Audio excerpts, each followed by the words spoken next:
Hello, everyone. My guest today is Ross Buhrdorf. He's built a great company in ZenBusiness. If you missed the episode back mid 2019, what you would have heard is they're helping the world create new businesses. And when he says the world, he communicated that had over 6,000 customers at that point. I think they've grown a lot. They've made a major acquisition. We're going to dive into it all today. Ross, you ready to take us to the top? Hey, you bet. Thanks so much. Excited to be here today. You bet. All right. So if people did miss that first episode, give us the quick Cliff Notes version. Why are people paying you money to use ZenBusiness? Well, you really want to think of us as Shopify for the service industry. So we are a full service product for the service industry. And that's this long tail micro businesses. So everything you need to get up and running, from formation to website to accounting to CRM to invoicing. We've got the whole thing. We get your service business to its first dollar. And tie the loop here for people, because a lot of people that I talk to that are now angel investors or were high up at HomeAway, they say just amazing things about how you and the executive team work together to grow that company. So did you in any way, was the seed of ZenBusiness, did it come from HomeAway at all or no? No, it didn't. These kinds of things you just fall into, and really it came from, there's just a need in the market, and this is a growing trend. There's we just recently a statistic out there that over half of the millennials, have a side gig going on, and this is part of that, that side gig going on. And the pandemic has certainly accelerated the adoption of these more efficient tools to get a business up and running. So you may have seen Aman, the CEO of GoDaddy, just did a recent interview with CNBC, and they're seeing explosive growth. So are we. We're seeing the same explosive growth as more and more people, are doing their own thing online. And it's the digitization of, this solopreneur segment. There you go. Side hustle software. I like that, Ross. Yeah, that's right. All right. So when you say explosive growth, you know me, I'm a numbers guy. Let's try and quantify this. You were serving, I think, about 6,000 customers back in February of 2019. How many are at today? Over 70,000 customers. You have over seven. That's paying customers. That's not like some fluffy duffy free users that never pay. That's 70,000 paid. No, that's not a fluffy duffy number. Holy crap. So that's more than 10x growth in the customer base over the last 20 months. How much of that came over the past 6 months? I don't think that's a good point. I don't know how much we've been growing pretty rapidly last year.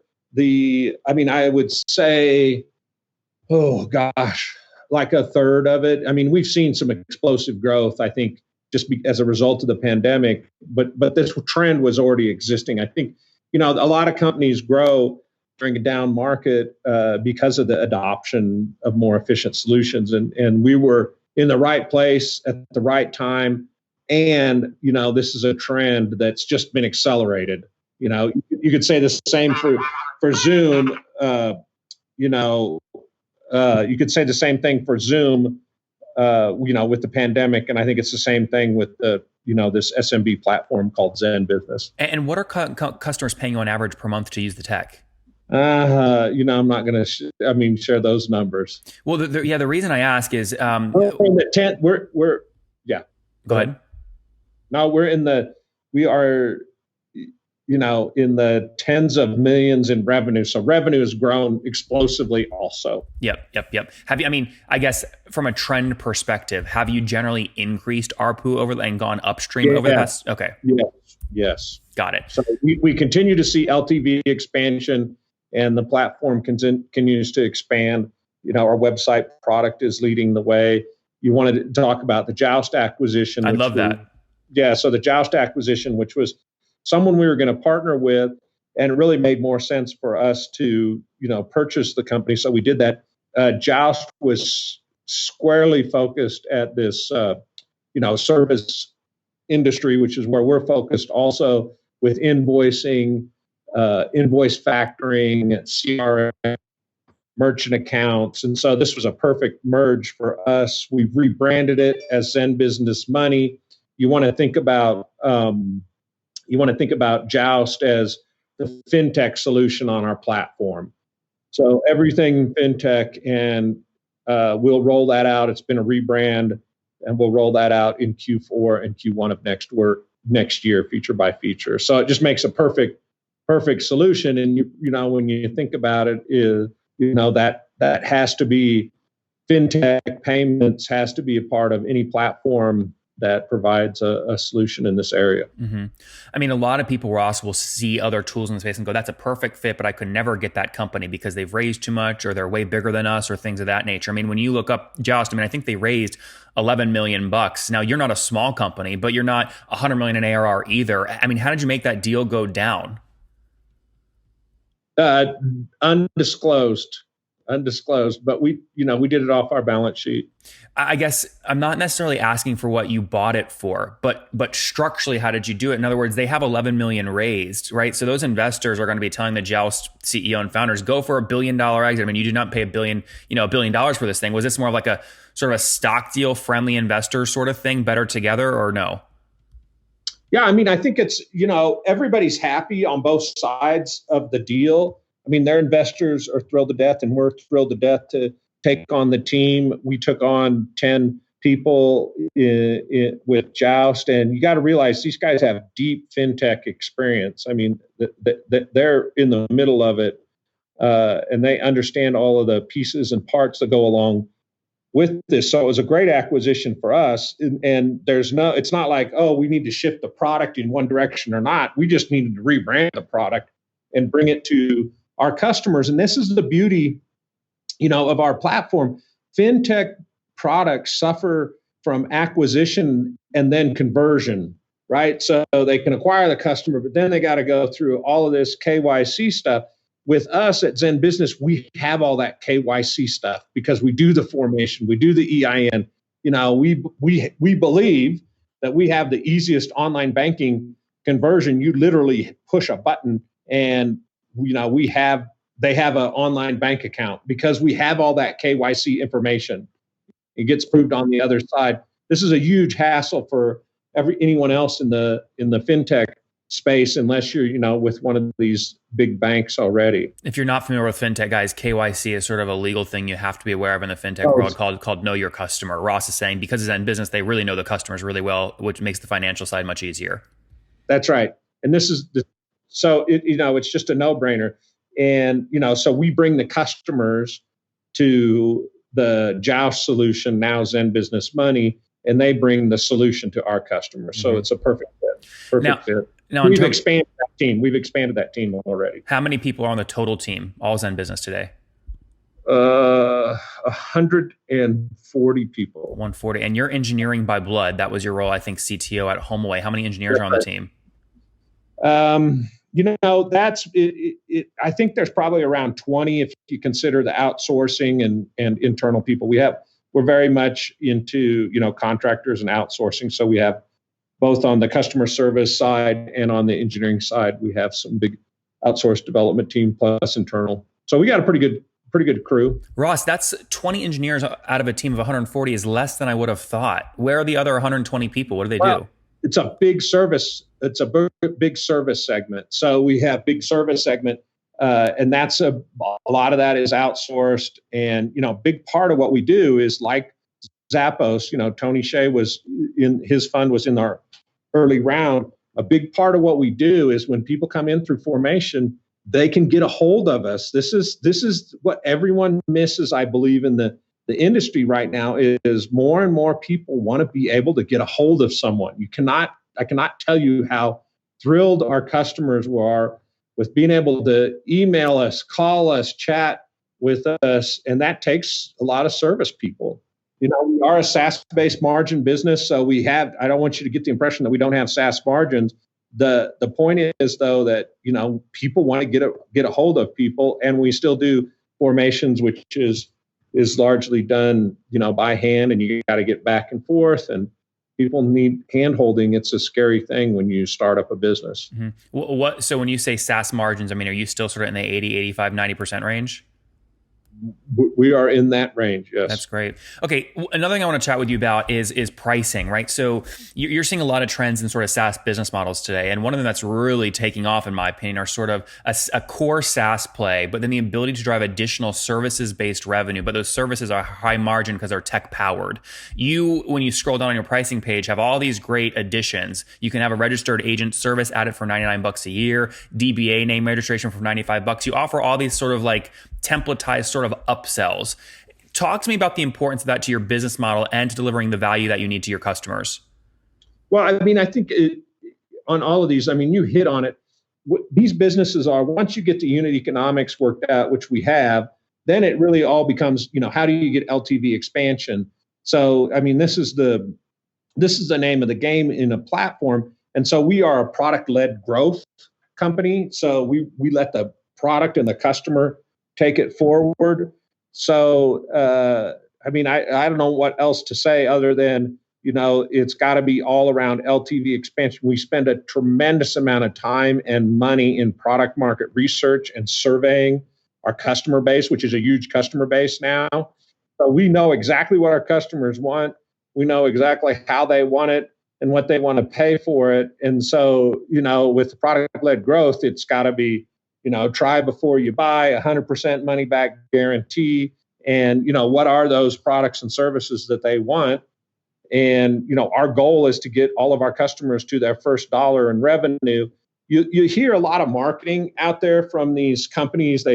And we market the same way. It's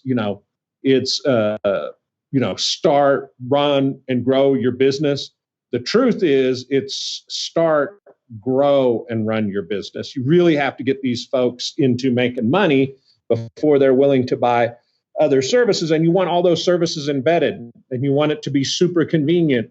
This customer base we're going after acts like consumers. So they want it at a great price. They want to try before they buy.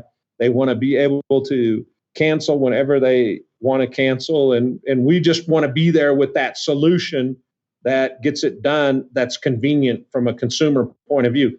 On average, folks are using 10 plus different vertical applications that aren't integrated to get their businesses run. And, we integrate all those solutions, not all of them yet, but we're headed down that way to integrate all those solutions so that you can have convenience, so you can run your business and you don't have to worry about all the back office or the marketing or the website, et cetera, and the formation and keeping your formation up and running and compliant. So Ross, just to double down on this trend of PLG, right, product-led growth, you have three sort of base SaaS plans: a starter for $49 a year, pro for $200 a year, and premium for $300 per year. You then have all this sort of upsell revenue. I won't dig deeper here because it gets complex fairly quickly, but I am just curious to underscore this. When you take all those three key SaaS plans and you look at what you think your total revenue for 2020 is going to be, what percent of total revenue do you think is from those three key SaaS plans versus all the other things? 98% of our customers are on a subscription. One of those three, though? One of those three, or one of the other subscription options at the bottom? One of those, it's both. I mean, it's a combination of both. So people come in and buy those subscriptions, and then they get thrown into a dashboard, and the dashboard has all of the options that you would need. I see. You have to have a base plan. You have to have one of those three bases. Yeah. You can still come through. I mean, just like SurveyMonkey, there's still a free option. And remember, those plans, we don't charge for the formation in those plans. It's just those subscriptions that are part of we still have a zero cost formation. So we are 20% the cost of LegalZoom. So we are the cost leader, the value leader there. So you get the opportunity to buy what you need once you get into your dashboard, but you can do a free formation and you still get a dashboard and you still get presented with those options that are either in the plans, or you can go ahead and buy a plan. The majority of our customers buy plans. So Ross, just to be clear, if I just was looking for an EIN number, was Googling some stuff and came across your landing page for your $70 EIN product, a one-time $70 fee, I could pay you that without paying any of the other subscription sort of fees you have. That's right. Oh, interesting. Now, obviously you then want to upsell me in a subscription fee, but someone can use you on a one-off basis like that. That's right. That's right. Interesting. Are there any other, I mean, you've put a lot of thought into this. Are there any other learnings there in terms of how the product mix is working together that other entrepreneurs in the SaaS world should know about? Well, I mean, I think you don't have to think this stuff up on your own. If you look at all the other SaaS solutions, they're usually 2 or 3 different plans based on, what customers want. So customers want convenience. They don't want to have to think very hard. They want a curated solution for you. So, what is the most value for them. And this even goes all the way back to HomeAway. We've had those options. We literally would tell you what was the best option for you. We had a calculator. It's the same thing here is, bring value to your customers. Don't try to rip them off. Don't try to jam products down their throat. Don't try this, upsell. We really try to get you in, have a peak experience when you do your formation and start up. And if you look at our reviews, that's what they do. And then offer the products and services that they need. If they have a great experience with you and then you offer it, why wouldn't they pick you? Especially when it's convenient and you just have to push a button. So I think that's the trick. You don't, with product-led growth, it's not about, how do I force my customer to purchase something? It's about how do I educate them and offer them solutions that they can try. And if they work for them, which should be and they're high value, then of course they're going to stick with you. And so Ross, again, a year and a half ago, February, you came on, you told us sort of ARPU was breaching that $17 point, which obviously is like, on average $200 a year from these folks. You've said you've since expanded that, right? I mean, can you give us some sense of how much you've been able to expand that? Are people paying more than $50 a month now on average across all your product suite? Yeah, we don't disclose those numbers, but we're expanding. Okay. Do you see a path to getting that up to where average ACVs are in the $1,000 range, or no, you'll think you'll always be below that? Well, I mean, this is a misconception, I think, in the market. And, when you think about this is that long tail of the SMB market, the solopreneur market. So folks in this area, if they make $55,000 to $100,000 a year, this is a banner year for them. So, I find it, and this is where there's this big, in addition, these people don't logo churn like other mid-market products, because if the person fails, and we really want to think about this in this fashion, if this person's business fails, they're still a person. They still have a side gig. It's not like they became extinct or they went off of the face of the planet. So we really want to keep them, or future plans have got like, why isn't there just a reboot button where they just hit reboot, they rename their entity, they rename maybe their DBAs, they redo, amend their formation, and then they restart again, change their website up, but they don't have to go through this process again. But they can still keep a new idea they can kick off. And I think this is really the for us is to treat them more like, as the world moves this way, is everyone should have one of these, a side gig. And we want to, failure is part of these businesses, but it doesn't have to be the fact that you have to reinvest in a new idea. We want to lower that friction initially and lower it so that you can maybe have 2, 3, 4, 5 gigs. I'd rather see our customers paying us $1,000 a month and have 5 different companies, because that makes more sense than having, a single company until it's, got 10, 12, 20 employees. Then they could move into that range. But when they get up and running, they're going to be sensitive to pricing. Ross, how have you capitalized the business? How much have you raised to date? 19 and a half. Okay, got it. So I think you did $15 million back mid last year. That was your last raise, is that right? Yeah, and that was led by Graycroft. So, I mean, you must be in the phase right now, if you've had this explosive growth, where you're fielding term sheets looking at raising a Series B, C right now. Is that accurate? Yeah, we don't need to raise money right now. Why is that? Are you profitable? We will be profitable next fall. Okay, got it. Just next year. And so, I don't want you to, there's nothing, all right, put it this way, there's nothing like a pandemic to make a venture-backed company profitable. How's that? Yeah. That's well, but you clearly have some nice runway though. If you're comfortable saying you're happy to wait until next fall to be profitable. Yeah. So I think, we're always testing the market. I don't think we're not actively outrunning a process. I will tell you that. But, we're, always, you can always raise more money. Yep. Interesting. If you did raise more capital, where would you invest it? We're ready to scale. I'd invested more in product. I'd invest more in marketing. I'd invest, more in operations to scale the business. So, we can use more money. That's for sure. We can put it in use. There's no like, let's risk some more money and figure out what products our customers want. I mean, we could just simply build those. Yep. If you raise no more money and you do become profitable next fall and you keep growing at the growth rate you're growing, you said you're north of 10 million in ARR at this point. I mean, do you think you can break 30 million at that same time when you hit profitability? Oh, yes. Okay, very good. So that was a very confident oh yes, meaning maybe that's a goal you crushed this year. Yeah, that's very, very easy to hit that number next year. We love that. All right, very cool. What about, do you have quota-carrying sales reps at this price point? Pardon? Do you have quota-carrying sales reps at this low price point? No, man, This is all digital business. And that's what, I think that's why you end up with those margins. We are firm believers in that brand equals trust. And we are firm believers on having, world-class customer service. And that's just something that we invest in. We don't build shitty products that customers have problems with. We just support the hell out of it, which is what this segment wants. Yeah. Ross, before we wrap up here with the famous 5, last critical thing about any SaaS company, especially at this price point, is churn. What's monthly churn look like?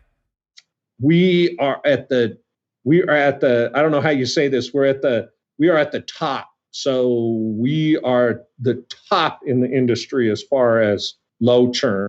What would you consider a monthly churn rate where it would be? 1.5, and we're below that some months. Monthly on a revenue basis or logo basis? Monthly. Got it. Very cool. Ross, let's wrap up here with the famous 5. Number 1, favorite business book? You asked me that again. I read so much. I don't know. I think... He's looking around his New Mexico office here, seeing what's on the table. I don't know, man. I mean, there's a lot of stuff. I'm writing a book right now. Oh, talk about that. Well, I mean, I'm writing a book, and it's really focused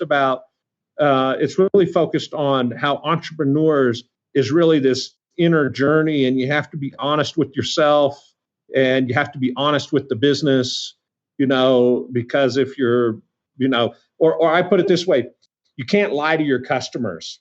And so in order to do that, you can't lie to yourself or to your colleagues. And you really have to go after, what are the challenges with the business and head into those fearlessly in order to solve it. So when you ask these questions, I am not this, we're reading a lot about product-led growth. Pick a book. Pick a BLG book. Books. I mean, we follow guys like you. Blogs. Why would you read a book when you can follow guys like you? So the blogs, Google, and we look at interviews and then see if there's some books in there. That's most of what I do right now is get the best practices from folks like that. I like the last big book I read was Steve Jobs after he died. That was a fantastic, biography written by him, the one that was called Steve Jobs. I like to take a lot from guys like you, from colleagues, and, put that all together because I'm not a dogmatic business guy. I love the agile piece, and that one of the reasons I love, going after problems and proving your thesis is, get to the truth as quick as possible because your customers are going to get there. You should try to get there before they do. Yep. Fix the problem. Number 2, Ross, is there a CEO or founder you're following or studying or just someone you learn a lot from? Brian Sharples bet home away was a rock star CEO. He's an investor. I call him all the time. It's and board members, but I would say Brian is a guy that I follow. Number 3, what's your favorite online tool for building your business besides any of the great things you offer at ZenBusiness?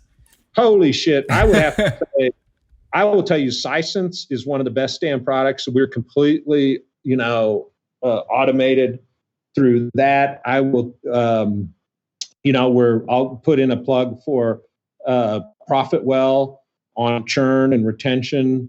There's so many great products there. I put in a plug for, Stripe that we use. I mean, the world has changed. There's so many great SaaS solutions, Intercom. I mean, there's just so many great solutions to get your business up and running. Right now, we use Google Cloud.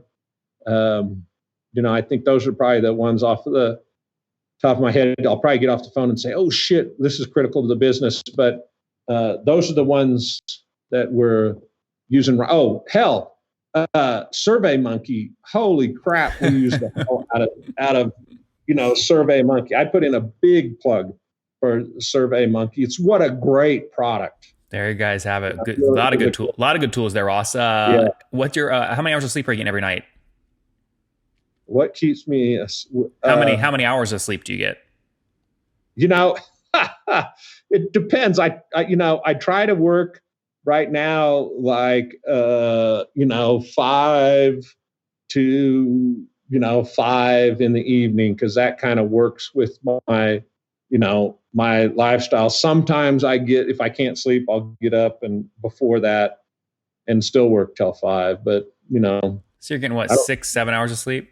Yeah. All right. And Ross, what's your situation? Married, single, kids? Married, and all the kids are outside of the house. Been married for over 30 years. Wow. How many kids? 3. Wow. Okay. And how old are you? 57. 57 years young. Last question. What's something you wish you knew when you were 20?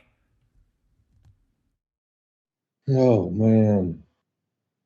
Were you computer science degree back then or no? Yeah. I had a computer science degree. But I wish when I knew I was 20. Take more risk.